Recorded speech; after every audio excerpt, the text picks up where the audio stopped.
يعطيكم العافية. كيفكم؟ إن شاء الله تكونوا بأحسن حال. في البداية حابة أعتذر منكم لأنه ما بنزل فيديوهات بشكل مستمر، بس والله الظروف عنا بشمال قطاع غزة كتير كتير كتير صعبة، وغير هيك كمان الإنترنت مش متوفر دايما عندي، فسامحوني لو بطول عليكم تنزيل. واليوم إن شاء الله راح أعمل معاكم الفطيرة الذهبية، بس المكونات مختلفة عن المكونات الأساسية اللي إحنا متعودين عليها، لأنه أغلب المكونات مش متوفرة عنا في شمال قطاع غزة. فتابعوا الفيديو للآخر لتشوفوا كيف طريقة التحضير. وهلأ نيجي للمكونات. أول شي المكون الأساسي عندي في الوصفة علبة لانشون، طبعا النوع اللي انتو بتحبوا تستخدموه،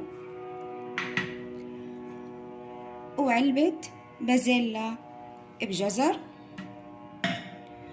وعندي زيتون وتوم، والبهارات كاري، إبهار شاورما، إبهار دجاج، ملح، إبهار مكسيكي، فلفل أسود، ورشة إبهار كباب. تمام. هلأ راح أشرح الزيتون لشرايح، وعندي التوم كمان راح أقصه لشرايح. ويلا نبلش وصفتي. راح أضيف شوية زيت. تمام. وراح أضيف على الزيت الثوم،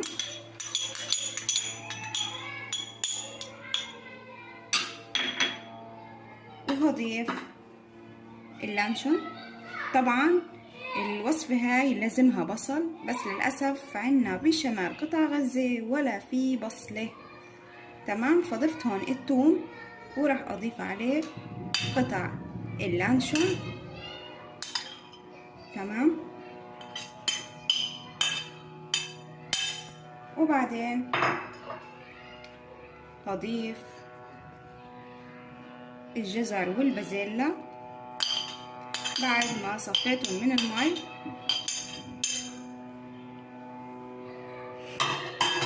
وراح أضيف الزيتون بعد ما شرحته بالشكل هذا. راح أضيفه على المكونات، وآخر شي هضيف البهارات.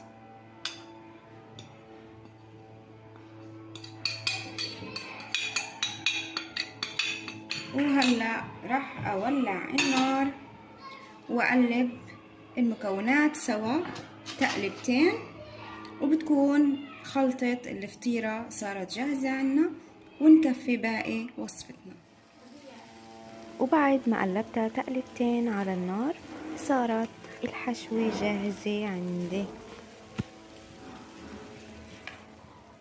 وعندي خبز الشراك راح أقسمه اسمين وأبلش حاشي. هلأ راح نبلش نحشي. هاي أنا عملت أول واحدة بالشكل هذا. تمام. راح أفرجيكم كيف. بعد ما قصيت خبز الشراك من النص راح أبلش أحشي. باخد شوي من الحشوة اللي احنا عملناها. تمام. وبفردها على الخبز.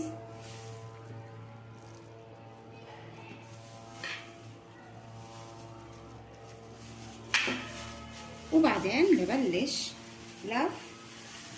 باخد من الملتين من هون ومن هون، وببلش ألفها بالشكل هذا.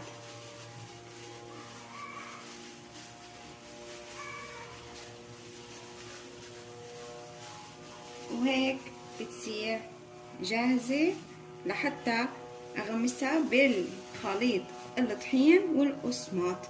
راح أعمل كل الكمية وراح أفرجيكم باقي الوصفة. هاي كمية الفراشيح صارت جاهزة عندي بعد ما لفيتها، حشيتها ولفيتها. هلأ راح أغطسها بخليط الطحين والقسماط.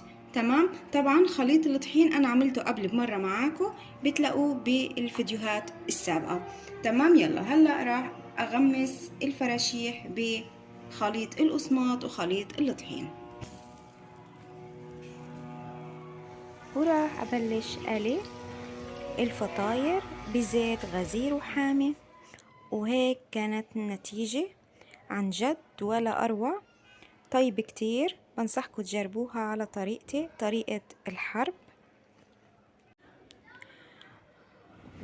وهلا صار وقت انه نطلع من البيت نشم هوا، واكيد ما في طلعات ولا نزلات غير البحر، لانه ما في اساسا ضل اماكن ما انقصفت وما انضربت.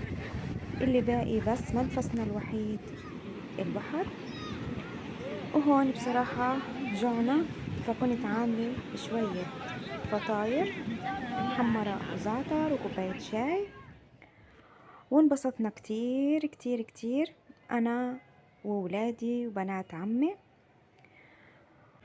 والله يحمينا ويحمي غزة وشعب غزة. على فلسطين والقلب مش داري شو عملت وحوش الغادر بولادي وبداري.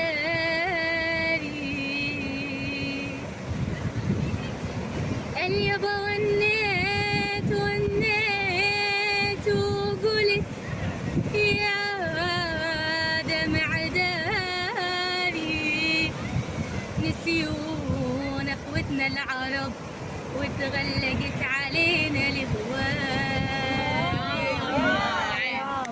ويا طير الطاير رايحة تديري، تحميك عيوني وتصونك عين الله.